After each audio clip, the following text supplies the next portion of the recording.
So hey guys, welcome back to my channel. So I'm actually using my front facing camera.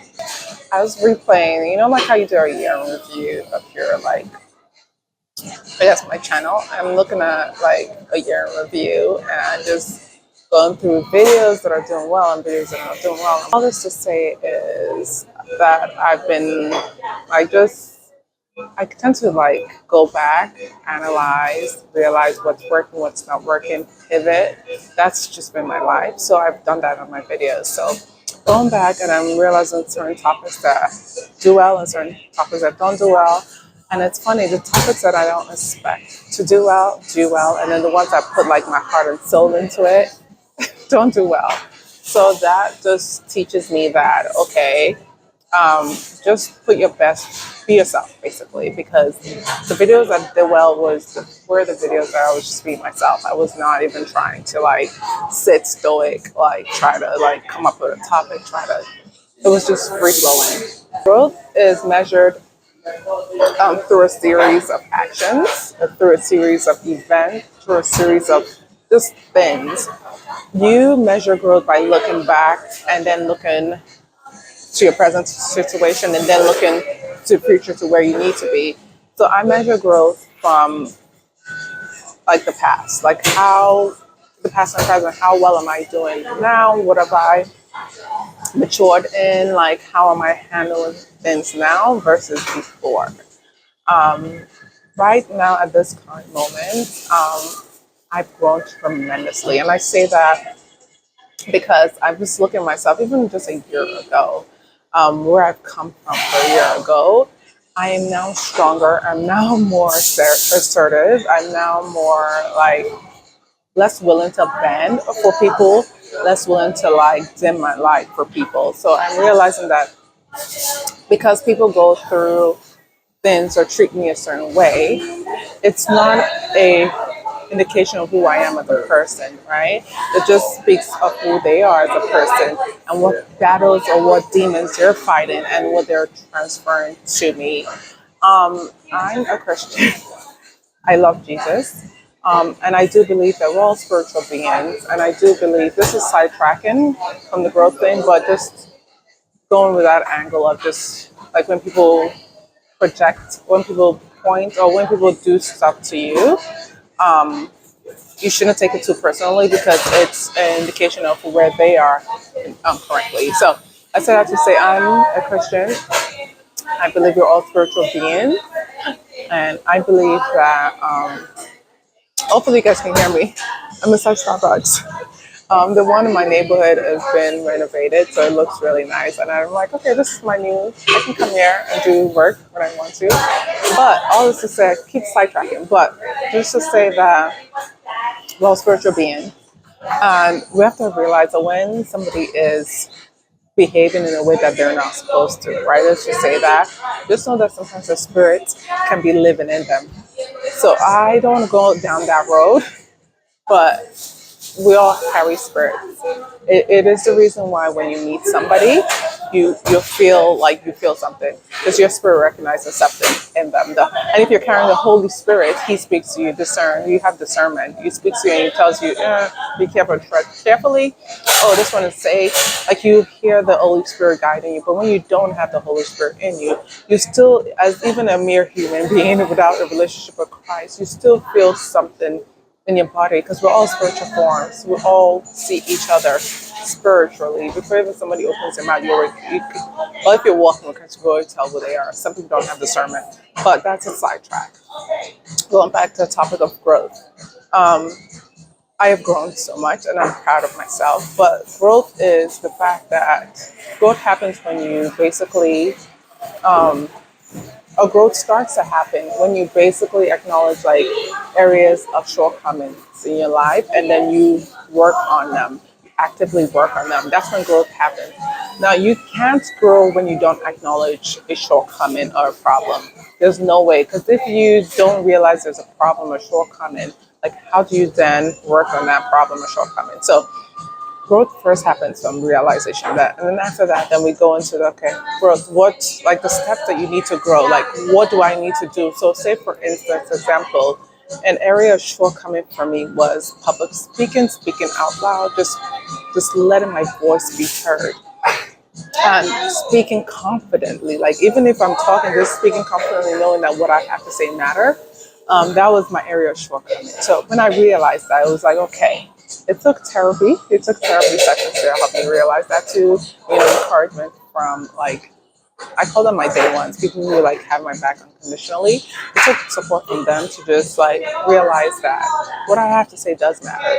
Um, so that was my shortcoming. So just realizing, okay, this is where I'm falling short, and so I decided partly to start this YouTube channel for that main reason. Because I was looking at my first videos. I was very like just unsure, like just scared, and I was like, okay, looking at myself now, just speaking, it's a complete 360.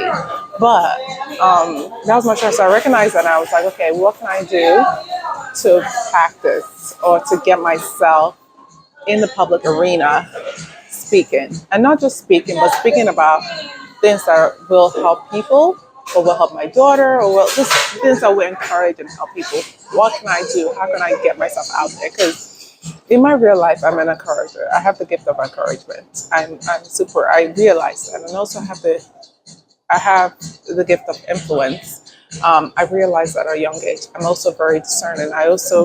It's just, there's a lot of gifts that God instilled in me that I'm aware of, but to walk in that light was a bit scary because of my personality. I was just a shy person. I no longer label myself because I think when you label yourself shy, introvert, this, that, you then like start to walk in that. It's kind of like words are very strong. You start to walk in that. So if I say I'm an introvert, that means you look up the definitions of introvert. Like, okay, they do this, they don't like people, they like to stay by themselves.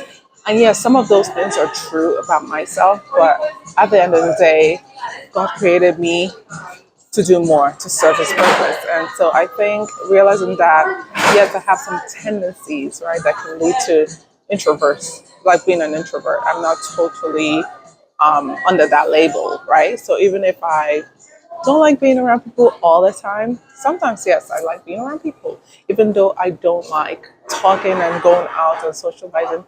Sometimes I do. So I think not labeling yourself is a great thing. So back to that. So I realized my shortcoming. So what's my shortcoming? Don't like public speaking. What can I do about it? And the safest bet, or the safest thing that I thought I could do was to start a YouTube channel talking and just having me, not just necessarily talking to somebody or having somebody interviewing somebody, but just having me talk to the camera about topics that mean well and that can help others. That's what I thought I should start. So I started my YouTube channel, scared and all that stuff, but I started it. And looking back, I've seen the growth. I've seen the what do you call it? The improvements. I've seen like gradual increasing, gradual like growth. I guess that's what it is, gradual growth. And I love where I am now. I am so confident. I'm up to the point where I feel like if you put me on stage now and say, hey, we'll talk about a certain topic that I've researched on, obviously, I can just stand on stage and talk and not feel jittery. I think I can do that because I feel like what I have to say matters now. And it's all about the mindset, right? So I feel like what I have to say matters. So um, yeah, so growth, that's what growth is. So I would say to you guys who are trying to grow in a certain area, first I acknowledge I'm sounding like I'm repeating myself, but I feel like I'm talking too much, so I want to get to the point. First, acknowledge what your shortcoming or the thing or the problem that you need to work on. And once you do that, then you go, okay, actionable steps. What steps can I take to start to overcome those shortcomings? And then third, once you've done that, put yourself more out there. Like if it's like your shortcoming, like if it's like, okay, I've worked on this and I've grown in this area, test yourself out. Put yourself really fully out there. So for me, I told you it's public speaking. So I've grown in this area where I'm like, okay, I feel like I can talk to anybody. Now my goal is now to like actually go on stages and public speak, like speak, and it's not stages, to go in front of people and actually speak, like people staring at me and actually speak to them. Then I'll know if I've accomplished something. I think that doing that alone would then make me build a different it'll build me up in a different way, right? And so after that, maybe speaking on stages. After that, I may just be like, okay, going in my workforce, going and just speaking in front of groups of stakeholders or whatever. I want to get to that point. And once I've done that, I'll look back from that point and go, hey, do you remember, Deb, when you were like so scared to even speak into a camera? So that's where I want to go to. But growth is very, very, if I should use a French, sexy. It's very sexy. I just wish that on everybody. Just feel the fear, do it anyways. You're going to feel the fear anyways. Like every successful person I know, and every successful person I've researched or read on, felt scared to do whatever they wanted to do. Like whatever they wanted to start, they felt scared starting it. The fear of starting something is scary because it's unknown. Once you've started and mastered that, then it becomes less scary because you are more knowledgeable of what you're doing. It's all about the feeling of the unknown that makes us fearful. If I really pinned it down, right? But hopefully this video helped you guys. I just wanted to get this out there because, again, thought comes to my mind. I'm like, let me just record it. So front facing camera, if it's quality of the video is not good, it's okay. It's just a message. Hopefully you guys can hear me. So until my next video, I'll see you guys soon. Take care. Bye.